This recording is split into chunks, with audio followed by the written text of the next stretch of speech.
When I was in college, I experienced something that still troubles me to this day. Not because I can prove it happened, not because I can explain it, but because after all these years, I still cannot convince myself that it was only a dream. Before I tell you what happened, you need to understand something about my grandparents. My grandmother and grandfather came from a generation that believed the world contained things modern people had forgotten. They were not highly educated. They did not read scientific journals. They did not spend time arguing on the internet. But they carried something else: experience, stories, warnings passed down from people who lived long before them. As a child, I spent many summers at their home. The old house sat near the edge of a small wooded area. Nothing unusual, nothing frightening. Yet every evening, after dinner, the older members of the family would gather outside. They would sit together and tell stories. Stories about things they had seen, things they could not explain. Most of them sounded impossible. Ghosts, spirits, curses, strange encounters in remote places. I never believed any of it. At least not back then. One evening, while sitting beside a small fire, my grandfather pointed directly at me. His expression was serious, more serious than I had ever seen before. He said something I would never forget.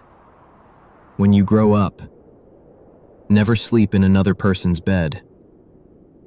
I remember laughing. I thought it was a joke. My grandfather didn't laugh, neither did my grandmother. Instead, she slowly shook her head. "You never know what follows another person.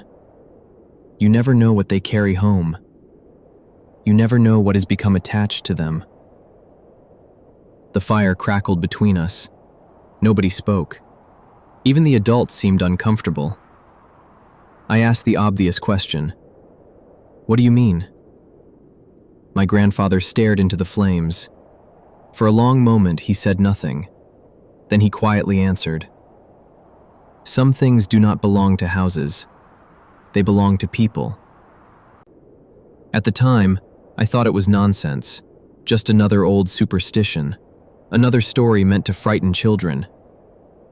Eventually, I grew older, finished high school, left home, started college. And like most young people, I stopped thinking about the warnings of old people. Life became busy: classes, exams, friends, relationships, travel. The world felt exciting, full of possibilities. And among all the people I met during those years, one person became closer than anyone else. His name was Ryan, and meeting him would unknowingly set me on the path toward the most terrifying night of my life. The night I finally understood why my grandparents had been so afraid. Ryan and I met during our freshman year of college. At first, we were simply classmates, two young guys trying to survive exams, deadlines, and the constant struggle of being broke. Over time, we became close friends, then best friends. We traveled everywhere together: road trips, spring break vacations, weekend adventures. If one of us was going somewhere, the other usually came along. Because we were poor college students, we always shared hotel rooms, not because we wanted to, because we had to. 2 beds, 1 room, half the cost. The first strange incident happened during our sophomore year. We were staying in a cheap motel during a road trip. Around 2 in the morning, I suddenly woke up. At first, I didn't know why. Then I heard it. A strange sound coming from Ryan's bed. It sounded like somebody struggling to breathe. Not loud, not violent, just enough to make me sit up. I looked across the room. Ryan appeared restless, almost as if he was fighting something in his sleep. I got up and shook his shoulder. "Ryan." No response. I shook him harder. Suddenly his eyes opened. Immediately the sounds stopped. His breathing returned to normal. "Dude, are you okay?" I asked. He looked confused, then shrugged. "Yeah, I think so." I didn't think much about it afterward. People have bad dreams all the time. But then it happened again. A few months later, different hotel, same sounds. Then another time. and another. Always the same pattern, always late at night, always ending the moment I woke him up. Eventually, I started paying attention. The strange thing was that Ryan never remembered much about it, or maybe he simply didn't want to talk about it. Whenever I asked, he would brush it off, change the subject, pretend it wasn't important. But something about his expression always bothered me. Every time he woke up, he looked relieved. Not sleepy, not confused, relieved. As if something had finally let him go. Years later, that detail would stay with me, because relief usually means you've escaped something frightening. One evening during a road trip, I finally decided to ask him directly. We were driving through miles of empty highway, nothing around us except fields and fading sunlight. I looked over at him and asked, "What's really happening when you're asleep?" For a moment, he didn't answer. His hands tightened on the steering wheel. Then he quietly said something that made me uneasy. "If I tell you, you're going to think I'm crazy." At the time, I laughed. I wish I hadn't, because what he told me next would completely change the way I looked at those nights, and it would eventually lead to the most terrifying experience of my life. For several moments, Ryan kept his eyes on the road. The tires hummed against the pavement. The setting sun painted the horizon in shades of orange and red. I could tell he was debating whether he should tell me or keep the secret buried. Finally, he spoke. "You ever wake up from a nightmare and still feel scared?" I nodded. "Sure." He shook his head. "No, not like that. This isn't a nightmare." A chill ran through me. "What do you mean?" Ryan was quiet for a few more seconds. Then he took a deep breath. "As long as I can remember, something visits me." I laughed nervously, thinking he was joking. He wasn't. His face remained completely serious. "Visits you?" I asked. "What are you talking about?" Ryan stared out the windshield. "I don't know exactly what it is. I've never seen a face. I've never seen eyes. But I know when it's coming." I felt myself becoming uncomfortable. "What do you mean you know when it's coming?" Ryan swallowed. "Before it happens, the room feels different. The air feels heavier. And I get this feeling, a feeling that something is standing nearby." Neither of us spoke. The road stretched endlessly ahead. For the first time since knowing him, Ryan sounded genuinely afraid. "Then what happens?" I asked. His answer came immediately. "It gets on top of me." The words hung in the air. I waited for him to laugh, to tell me he was messing with me. But he didn't. Instead, his knuckles tightened around the steering wheel. "It climbs onto my chest, and it just stays there. I can't move. I can't breathe. I can't push it off." I immediately thought of sleep paralysis. I had read about it before. People waking up unable to move, hallucinating figures in their rooms, feeling pressure on their chest. So I said exactly that. "Dude, that's sleep paralysis." Ryan slowly shook his head. "No, it's different. Sleep paralysis happens after you're asleep. I know before it arrives. I can feel it coming." The way he said it unsettled me. There was no uncertainty in his voice, no exaggeration, no attempt to scare me. Just fear. Real fear. I tried to reason with him. Maybe stress, maybe anxiety, maybe some kind of sleep disorder. But Ryan had already considered all of those explanations. According to him, doctors never found anything unusual. Tests came back normal. Nothing explained why it continued happening. Then he told me something I had never heard before. "It doesn't happen everywhere." "What do you mean?" I asked. He looked at me. "It follows me." The words immediately made me uncomfortable. Not because I believed him, because of how certain he sounded, as if he had spent years convincing himself it was true. The sun had almost disappeared by then. Darkness was beginning to settle across the highway. Ryan suddenly laughed, a forced laugh. Then he shook his head. "Forget it. It sounds crazy. Let's just talk about something else." And that was exactly what we did. We changed the subject, talked about classes, girls, weekend plans. By the time we reached our destination, the conversation felt forgotten, at least to him, but not to me. Because for the rest of that trip, I couldn't stop thinking about what he had said. Something visits me. Something gets on top of me. Something follows me. At the time, I still didn't believe him. Not completely. I thought there had to be a logical explanation, a medical explanation, a psychological explanation. Anything except what he feared. I had no idea that only a few months later, I would find myself sleeping alone in his room, and I would discover exactly why he was so afraid. The night that changed everything was approaching, and neither of us knew it.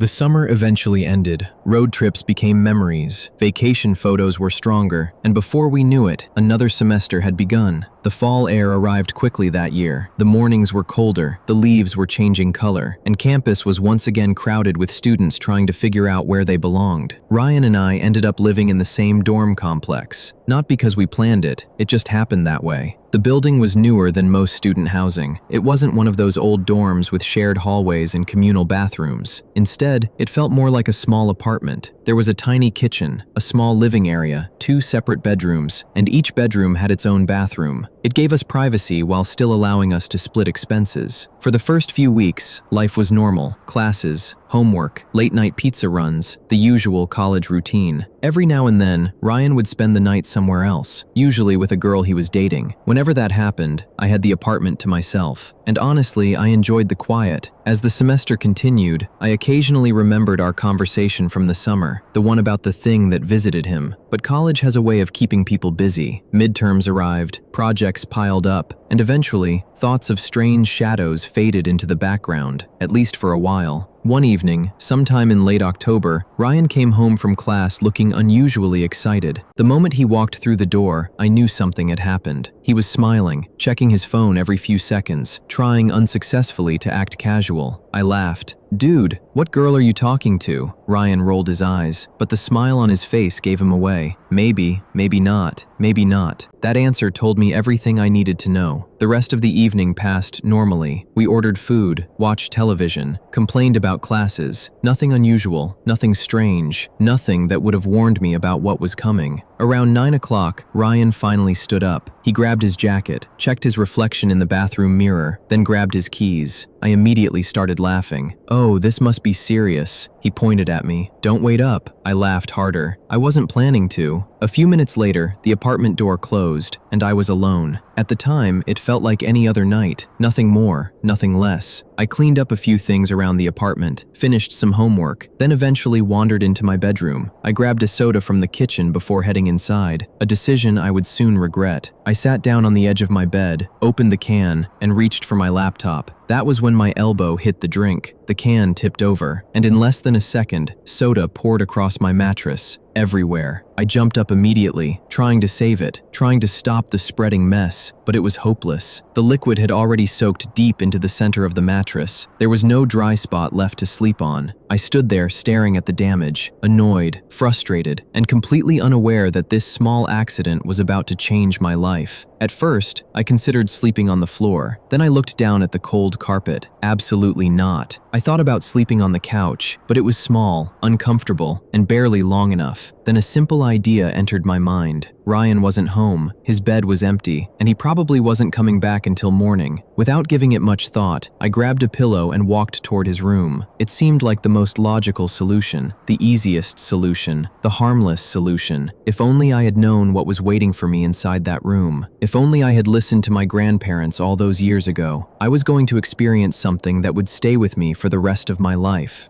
I walked into Ryan's room, carrying nothing more than a pillow and a blanket. The room looked exactly as I expected. Ordinary, clean, quiet. There was nothing unusual about it. No strange symbols, no creepy decorations, no signs that anything was wrong. I tossed the pillow onto the bed and sat down. The mattress felt comfortable, far more comfortable than the floor. At that moment, I actually laughed at my bad luck. One spilled soda, one ruined mattress, one unexpected sleeping arrangement. That was all it was, or so I believed. As I settled into the bed, an old memory suddenly surfaced. My grandfather sitting beside the fire, his weathered face illuminated by the flames. His warning, never sleep in another person's bed. I smiled and shook my head. Even then, I didn't take it seriously. I remember thinking how ridiculous it sounded. I was a college student, not a child. The world ran on science and logic, not old superstitions. I turned off the bedside lamp. Darkness filled the room. The only light came from outside, a faint glow filtering through the blinds. For several minutes, I stared at the ceiling, listening to the distant sounds of campus life. A car passing outside, a door closing somewhere down the hallway, laughter from students returning to their rooms. Normal sounds, comforting sounds. Eventually, my eyes grew heavy. My thoughts became slower. And before long, I fell asleep. I don't know how much time passed, maybe an hour, maybe several, but something woke me. At first, I wasn't fully awake. I simply opened my eyes, confused, disoriented. The room was completely silent, too silent. I lay there staring into the darkness, trying to understand what had awakened me.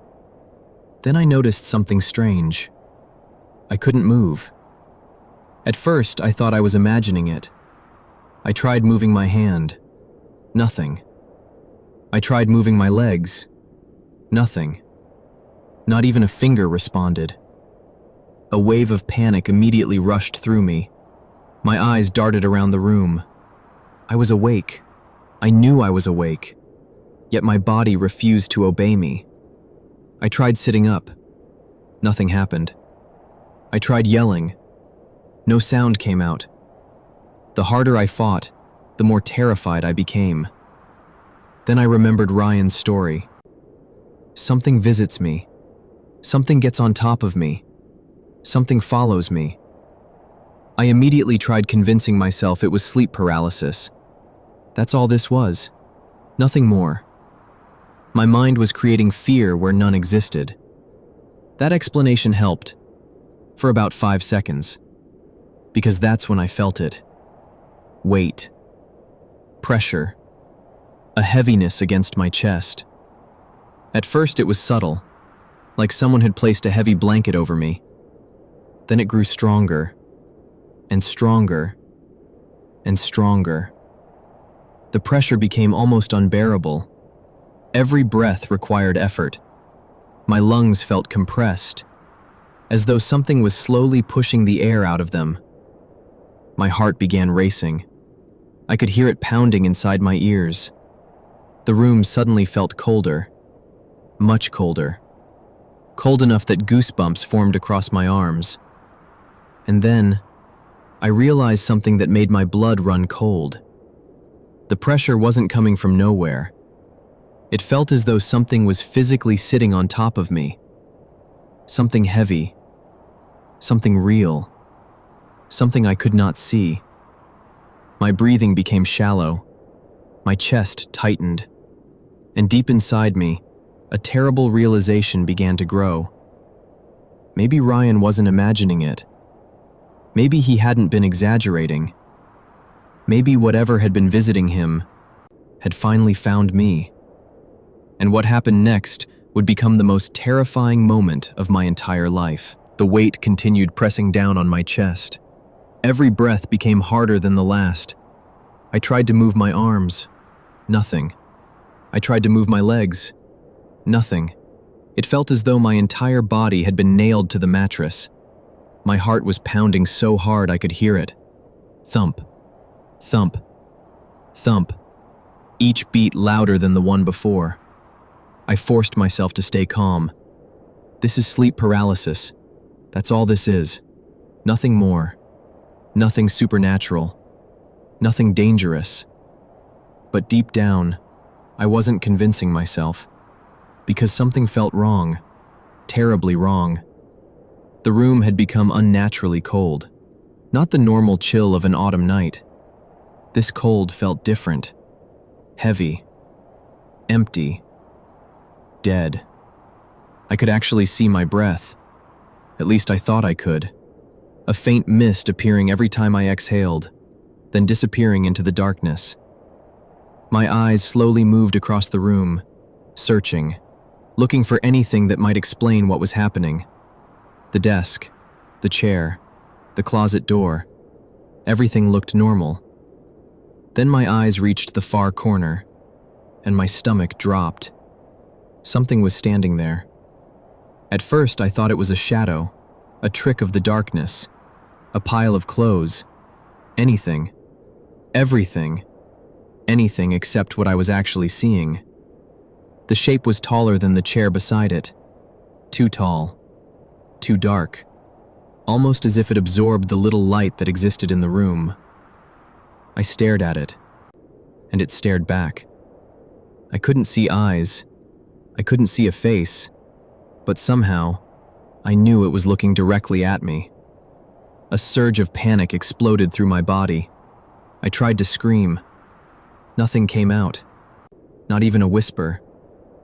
The pressure on my chest suddenly increased. My lungs struggled for air.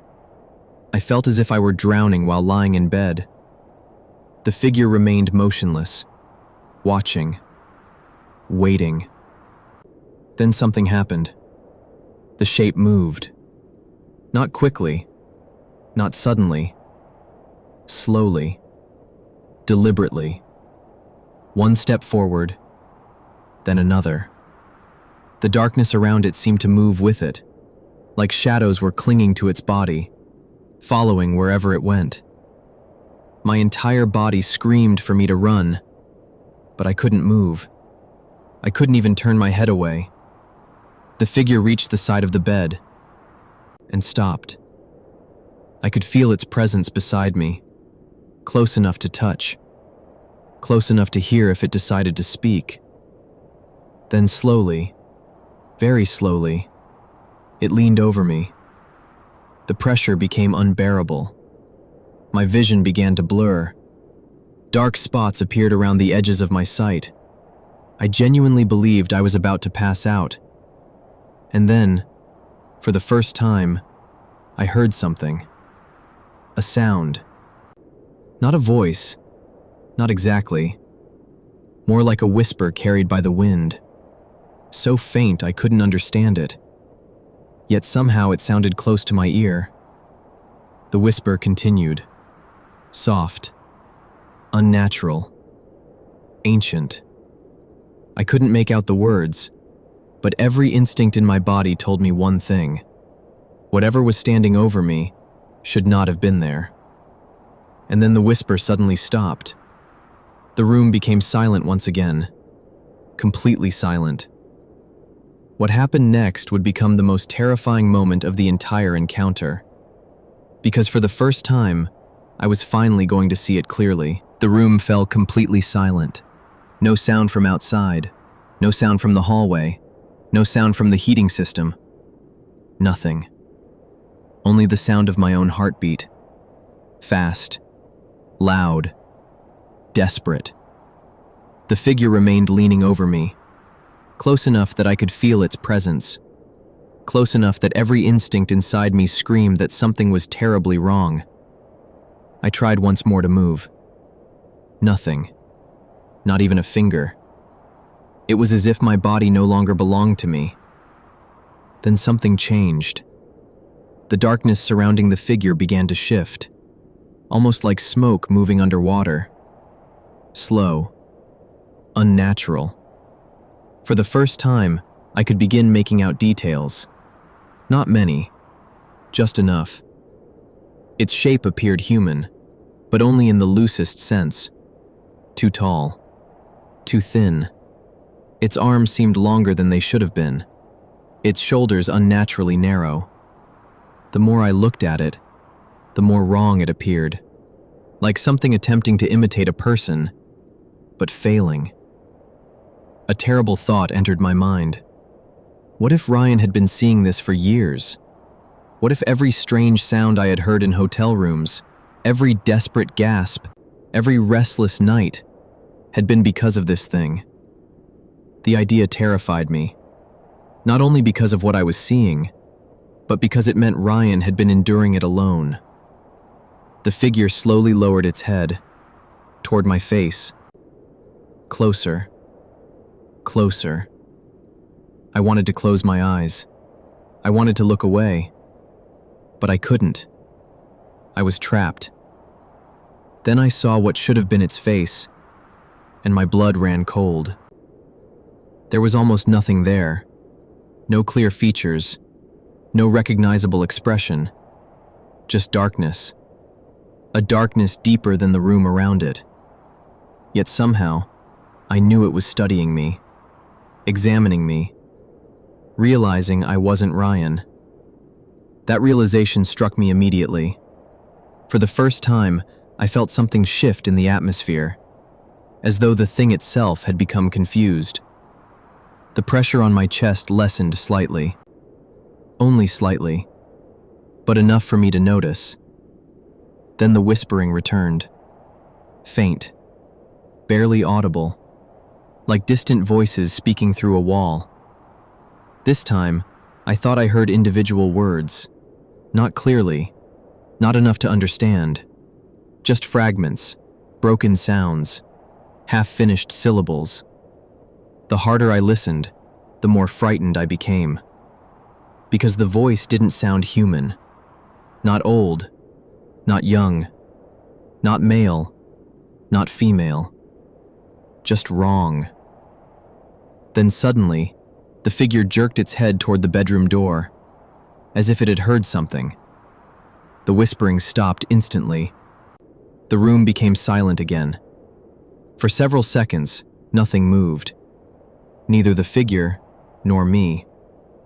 Everything remained frozen. Then I heard it. A sound coming from somewhere outside the apartment. A distant door closing. Footsteps. Someone entering the building. The figure remained motionless, listening, waiting. Then something happened that I will never forget. The thing slowly turned back toward me, and for the first time during the entire encounter, I felt anger. Not my anger, its anger.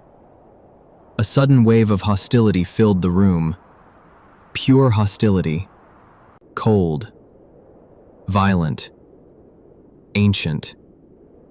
Every hair on my body stood on end, because in that moment, I knew with absolute certainty, whatever this thing was, it knew I wasn't supposed to be there.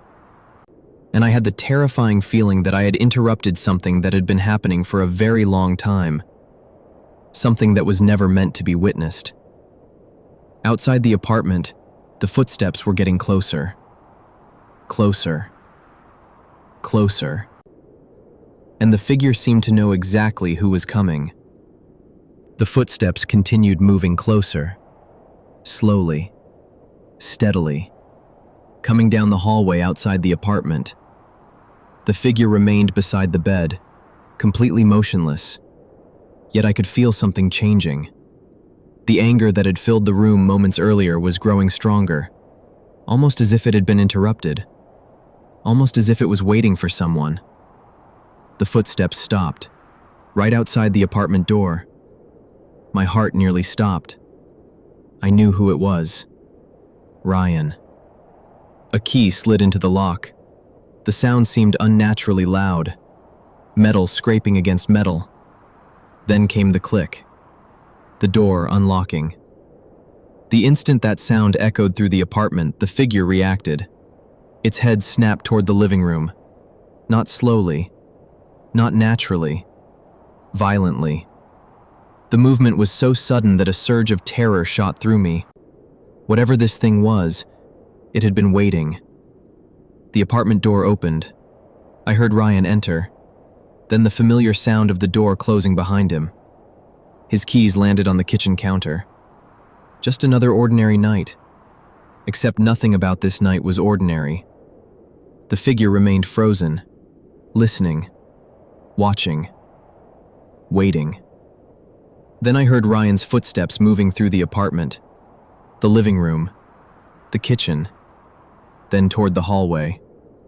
The closer he came, the colder the room became.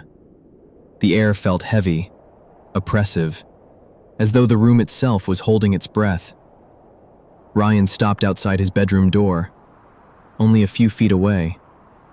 The figure slowly turned toward me again. For a brief second, I had the terrifying feeling that it was smiling. Not with a mouth, not with a face, but somehow I felt amusement, recognition, as if it knew something I didn't. The bedroom door handle began to turn, slowly. The latch clicked, and the moment the door opened, everything exploded into motion. The pressure crushing my chest vanished instantly. The freezing cold disappeared. The whispering stopped. Everything stopped. I sucked in a massive breath of air. My arms jerked upward. My legs moved.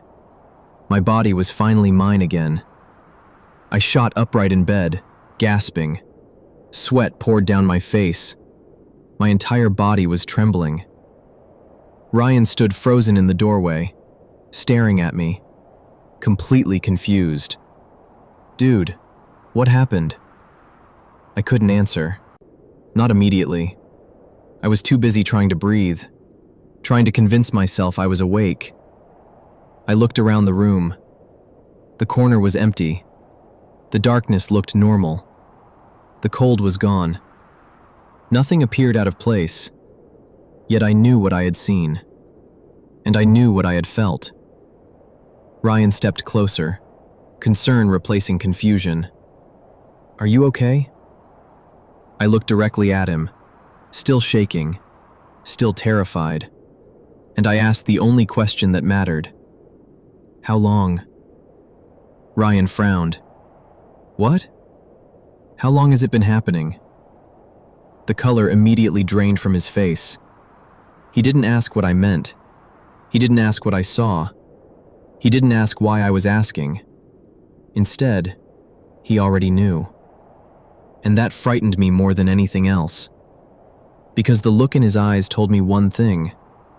This wasn't the first time. Not even close. Ryan slowly sat down in the chair beside the bed. His expression had completely changed. The humor was gone. The confidence was gone. For the first time since I had known him, he looked genuinely afraid. Then, in a quiet voice barely above a whisper, he said something that sent a chill through my entire body. "You saw it, didn't you?" And for the first time that night, I realized the nightmare wasn't over. "You saw it, didn't you?" The room felt silent again. Not the unnatural silence from before, just the silence that follows fear. The kind of silence where neither person wants to be the first to speak. I stared at Ryan. Ryan stared back. For several seconds, neither of us moved. Neither of us blinked. Finally, I nodded. Just once. Slowly. The moment I did, Ryan looked away. Not surprised. Not confused. Almost defeated. As if he had spent years hoping nobody else would ever see it. And now that hope was gone. "I told you," he whispered. "I told you it wasn't normal." My heart was still racing. "What was that thing?" I asked. Ryan shook his head. "I don't know. I honestly don't know." That answer somehow scared me more. If he didn't know what it was, then what exactly had been visiting him? Ryan leaned forward, resting his elbows on his knees. For a long moment, he simply stared at the floor. Then he began talking. The first time it happened, I was 8 years old. A chill ran through me. 8. Not college, not high school. A child. My parents thought I was having nightmares, Ryan continued. So did I, at first. He swallowed hard, but it kept happening. Every few months, sometimes twice a year, sometimes several times. According to Ryan, the experiences were always similar. He would wake up unable to move. The room would become cold. A feeling would settle over him. a feeling that someone was standing nearby. Then the pressure would begin, the crushing weight, the struggle to breathe, the feeling of being watched. As he spoke, I realized he was describing exactly what had happened to me. Every detail, every sensation, every terrifying moment. There was one difference, Ryan said quietly. What difference? I asked. Ryan looked up, his eyes meeting mine. When I was younger, it used to talk. My stomach tightened. What do you mean? I don't know what language it was, Ryan replied. It sounded like whispering. I could hear it, but I couldn't understand it. Immediately, I remembered the whispers from earlier that night, the sounds near my ear, the broken fragments of words, the voice that didn't sound human. For the first time, I felt genuine fear settling into my chest, because now there were two witnesses, not one, two. Ryan stood and walked toward the window, looking out into the darkness beyond campus. My grandmother used to say something, he said quietly. The words caught my attention immediately. Grandmother. I thought about my own grandparents, their warning, their stories. What did she say?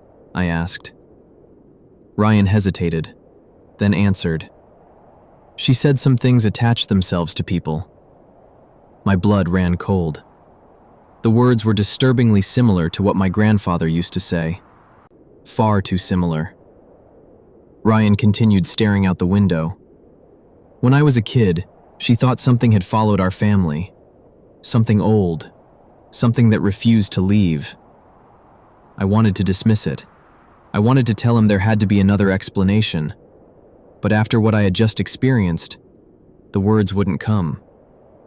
Because deep down, I had begun asking myself a question I didn't want answered. What if it wasn't attached to the room? What if it wasn't attached to the bed? What if Ryan had been telling the truth all along? And if it truly followed him, then why had it reacted so strangely when it realized I wasn't Ryan? That question would haunt me, because Ryan was about to tell me something even more disturbing. Something that happened when he was 12 years old. An encounter that convinced him this was far more than a nightmare. Ryan remained standing by the window. The glow from a distant parking lot lamp cast faint shadows across the room. For several moments he said nothing. I could tell he was deciding how much he wanted to reveal. Finally, he turned toward me. The night that changed everything happened when I was 12. I listened carefully. By then, I wasn't laughing anymore. I wasn't looking for logical explanations. I simply wanted answers. Ryan sat back down, his eyes fixed on the floor. My parents were out of town. I was staying with my grandmother. According to him, his grandmother lived alone in a small farmhouse several miles outside town. The nearest neighbor was far away. At night, the area became completely dark, the kind of darkness city people rarely experience. That evening had been normal. Dinner, television, homework. Nothing unusual, nothing frightening. Then he went to bed. Sometime during the night he woke up, unable to move, just like every other encounter. The room was cold, the pressure was there, and he could feel something standing nearby. At first he assumed it was another episode, another night, another nightmare. Then something different happened. His bedroom door slowly opened, not all at once. Slowly, as though someone was carefully pushing it inward. Ryan expected to see his grandmother. Instead, nobody entered. The doorway remained empty, yet the door continued opening, until it was fully open. The pressure on his chest immediately increased.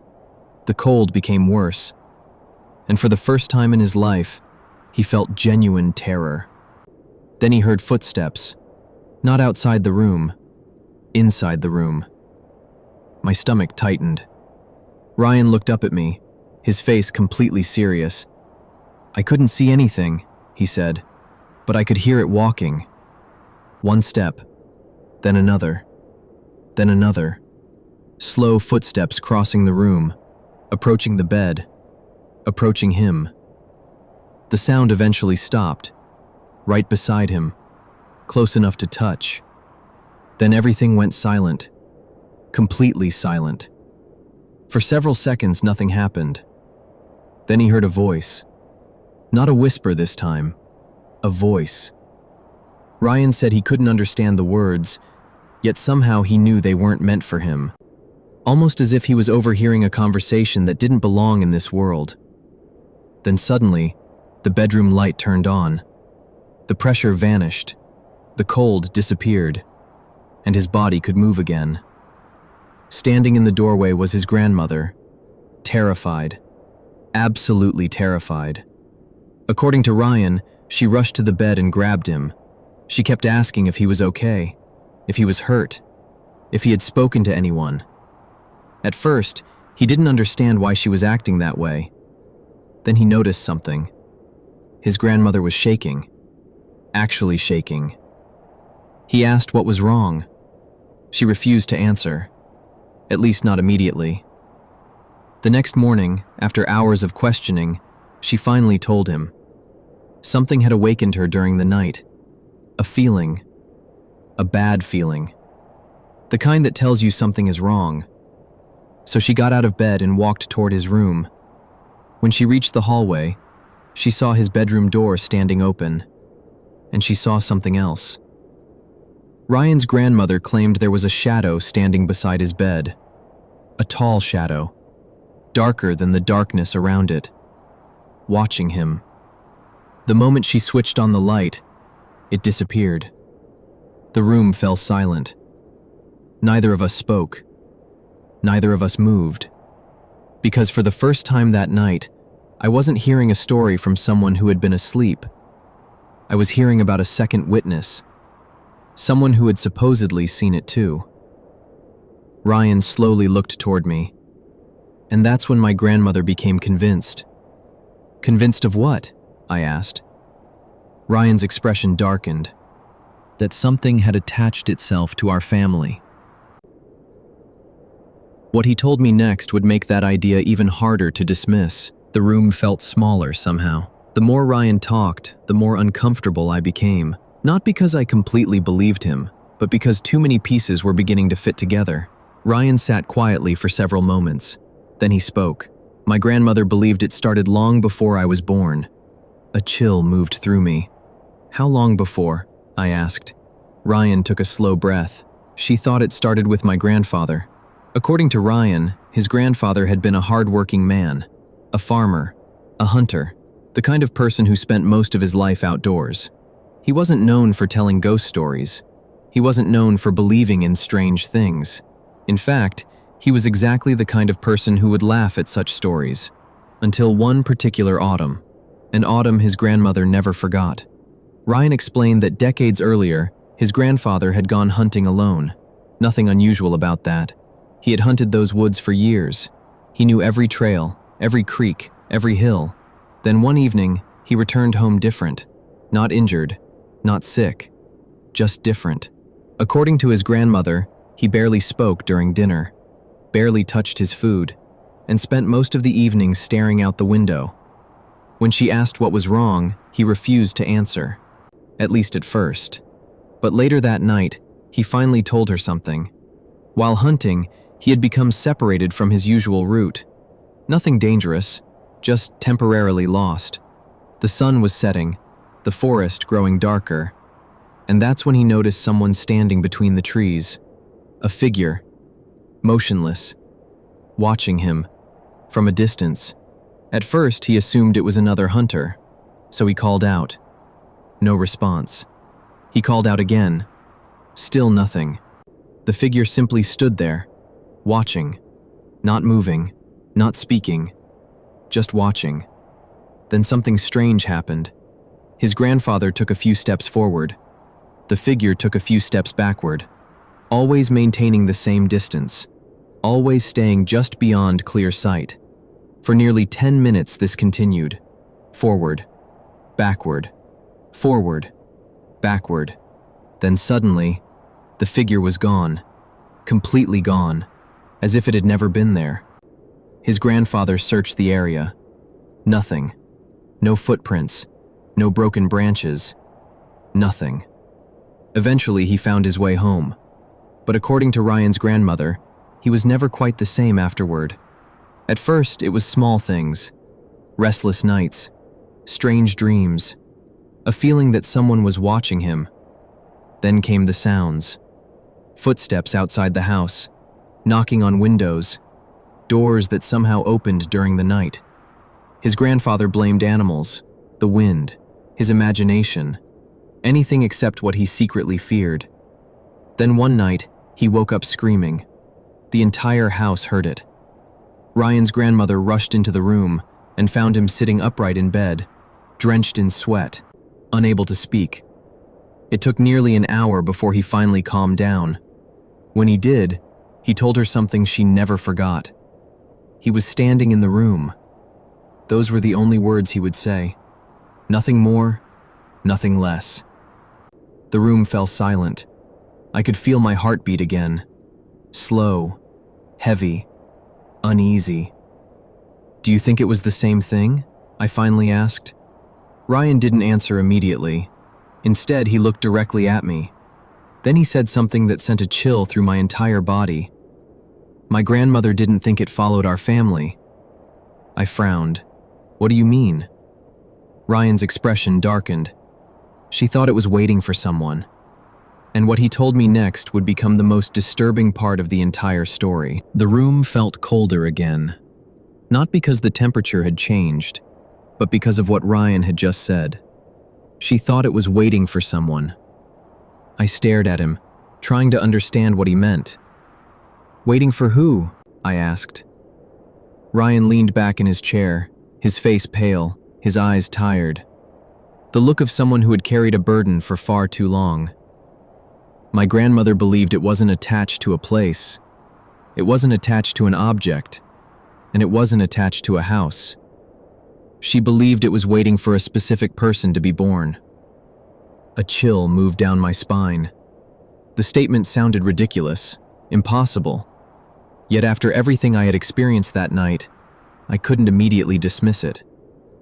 Ryan continued. "She never told me when she first started believing that, but after my grandfather died, she became obsessed with the idea. According to Ryan, his grandfather passed away when Ryan was very young. Only fragments of memories remained. A fishing trip, a birthday party, a few photographs. That was all. But his grandmother never stopped talking about him, especially during the last years of her life. And every time she spoke about him, the same subject eventually returned. The shadow. One evening, when Ryan was about 15 years old, she finally told him the entire story. A story she had apparently kept secret for decades. According to her, the encounters became more frequent during the final years of his grandfather's life. Not every night, not every month, but enough that both of them noticed. Enough that they stopped talking about it out loud. Then something changed. The experiences suddenly stopped. Completely. For years. His grandfather thought whatever had been happening was finally over. He stopped worrying, stopped mentioning it, stopped looking over his shoulder. Then Ryan was born, and within months, the experiences returned. Ryan looked directly at me.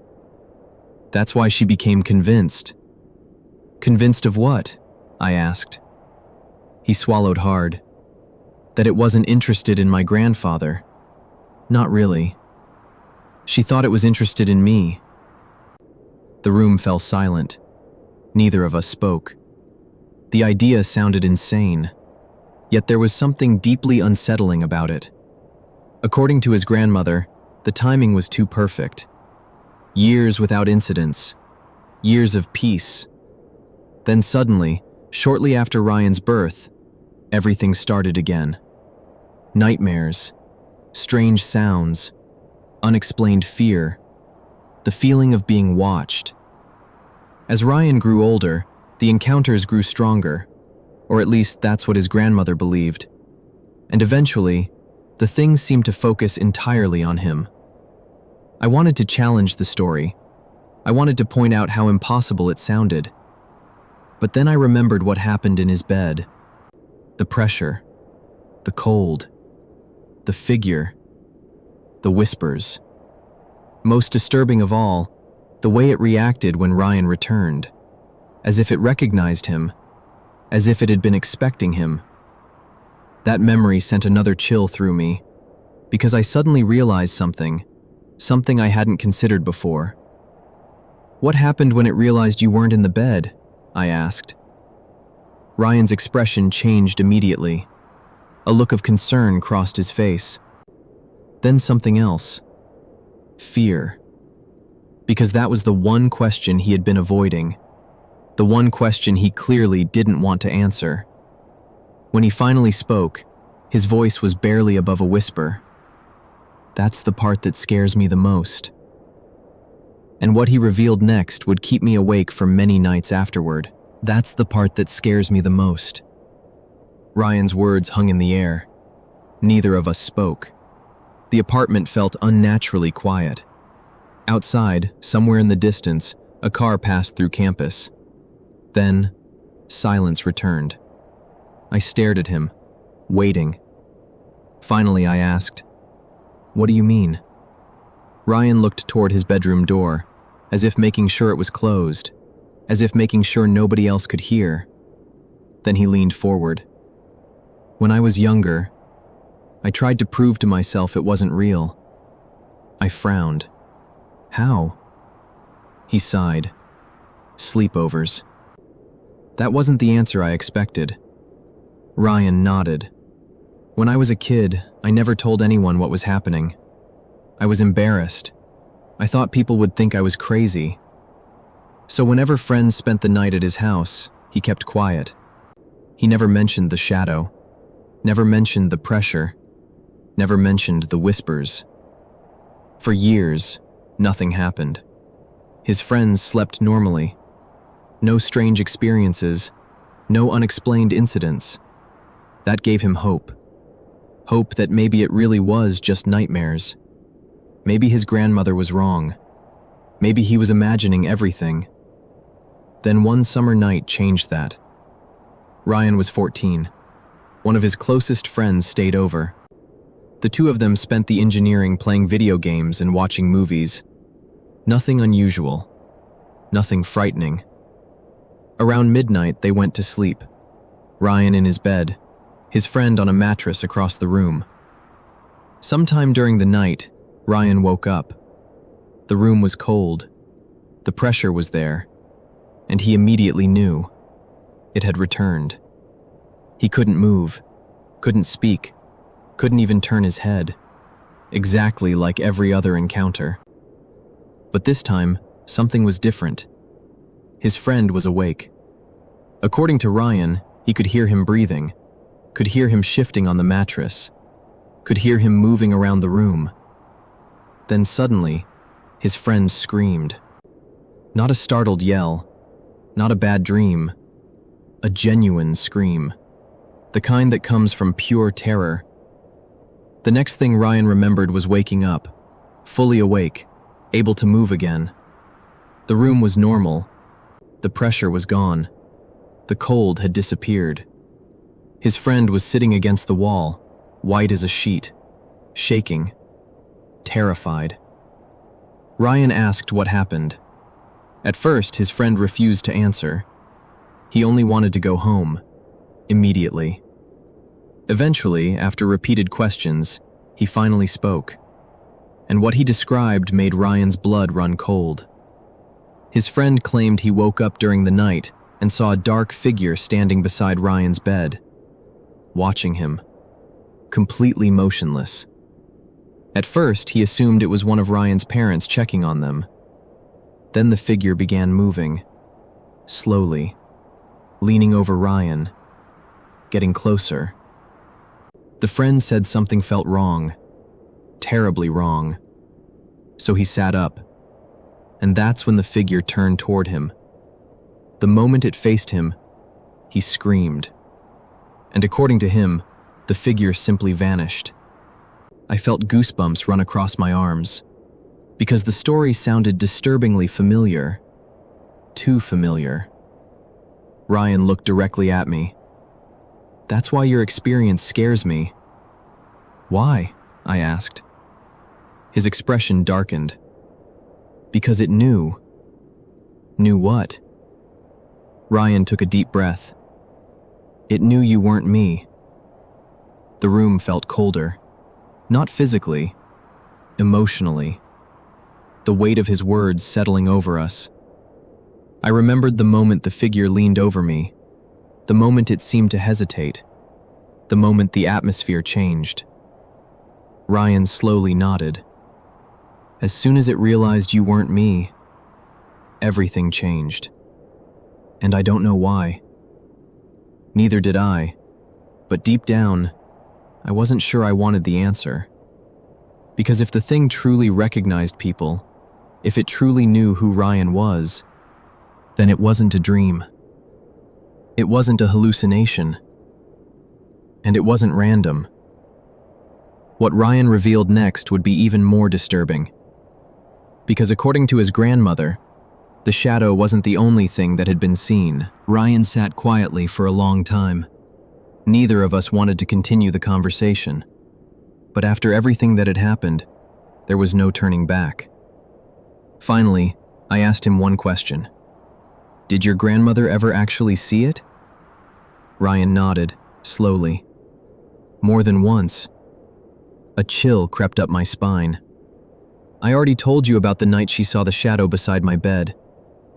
But there was another night, the one she never forgot." According to Ryan, it happened only a few months before his grandmother passed away. She was older by then, living alone, still stubborn enough to refuse moving in with family. She insisted she was fine. She insisted she wasn't afraid. One winter evening, a heavy snowstorm covered everything outside. By midnight, several inches of snow had already fallen. No cars, no people, no sound, just snow. His grandmother woke sometime after 2 in the morning. She wasn't sure why. She simply opened her eyes, wide awake. At first, everything seemed normal. Then she heard it. Footsteps. Not outside. Inside the house. Slow footsteps, moving across the wooden floor. Step. Step. Step. She assumed someone had broken in, so she reached for the flashlight she always kept beside her bed. Then she listened. The footsteps stopped, right outside her bedroom door. She called out, "Who's there?" No answer. Thinking it might be one of her children checking on her, she got out of bed, walked to the bedroom door, and slowly opened it. The hallway was empty, completely empty. No one was there. She searched every room in the house, the kitchen, the living room, even the basement. Nothing. Every door was still locked from the inside. Every window was shut. No sign that anyone had entered. By morning, she convinced herself she must have imagined it, until she stepped outside. The fresh snow covered the yard like a white blanket, smooth, undisturbed, except for one thing. There was a single trail of footprints. They began at the edge of the woods, crossed the yard, and stopped directly beneath her bedroom window. She followed them carefully, expecting to see another set leading away. There weren't any. The footprints simply ended, as if whoever made them had vanished. Ryan looked down at the floor. My grandmother never went outside alone after that. Not after dark. I didn't know what to say. The story sounded impossible, but impossible had stopped meaning much after what I experienced. "Did anyone else see the footprints?" I asked. Ryan nodded. "My uncle. He thought maybe someone had been playing a prank, so he followed the tracks. They really did stop beneath the window. No footprints leading away. No signs of anyone climbing onto the roof. No explanation." Ryan let out a slow breath. My grandmother believed it came looking for someone, and when it couldn't find them, it simply waited. The room grew silent again. I glanced toward the bedroom where everything had happened only hours earlier. A perfectly ordinary room, yet I no longer wanted to step inside it. Then a thought crossed my mind, one that made my stomach tighten. I looked back at Ryan. "Has it ever touched you?" Ryan closed his eyes, then quietly answered, "Once." That single word frightened me more than every story I'd heard that night. Ryan kept his eyes closed. Neither of us spoke. The apartment was so quiet that I could hear the hum of the refrigerator from the kitchen. Finally, Ryan opened his eyes. "It only happened once, and I hope it never happens again." I swallowed. "What happened?" Ryan took a slow breath. I was 17. It was only a few weeks before I graduated from high school. By then, I thought the visits were becoming less frequent. I honestly believed they were finally ending. He looked down at his hands, so I stopped being afraid. That was my mistake. According to Ryan, it happened during the middle of the night. The experience began like every other one. He woke up unable to move. The room became unnaturally cold. The pressure settled onto his chest, and the shadow appeared beside the bed. But that night, something was different. It didn't stay beside the bed. It moved closer. Closer than it ever had before. Ryan said he could feel something hovering only inches above him. He couldn't see a face, only darkness. A darkness that seemed to absorb everything around it. Then, he felt something touch his forehead. I stared at him. "What do you mean, touch you?" Ryan slowly raised his hand, pointing to the center of his forehead. It felt cold. Not like ice. Colder. So cold it actually burned. He said the sensation lasted only a second. Then the pressure disappeared. The room returned to normal, and he could move again. The next morning, he thought it had all been another nightmare, until he walked into the bathroom, looked into the mirror, and froze. There was a small red mark in the middle of his forehead. No cut, no bruise, just a round patch of irritated skin, as though something had pressed against him. "It stayed there for almost 4 days," Ryan said quietly. "My parents thought I bumped my head. I never told them the truth." I leaned forward. "Did it ever happen again?" Ryan immediately shook his head. "No, it never touched me again." He looked toward his bedroom. But after that night, I stopped trying to understand it. I stopped looking for answers. I just wanted it to leave me alone. For a while, neither of us spoke. I couldn't stop thinking about the mark. Maybe there was an explanation. Maybe he had scratched himself while sleeping. Maybe it was all coincidence. But after what I had experienced, those explanations didn't feel as convincing anymore. Then another question entered my mind. One I had been avoiding since the moment Ryan came home. I looked directly at him. "Ryan, why didn't it happen every night?" He slowly looked back at me. I asked my grandmother that exact question, and the answer she gave me still scares me. According to her, some nights, it wasn't allowed to come. Those words echoed through the apartment. Not allowed. Allowed by who? Or by what? Ryan slowly shook his head. I never asked, because I was afraid of the answer. And somehow, so was I.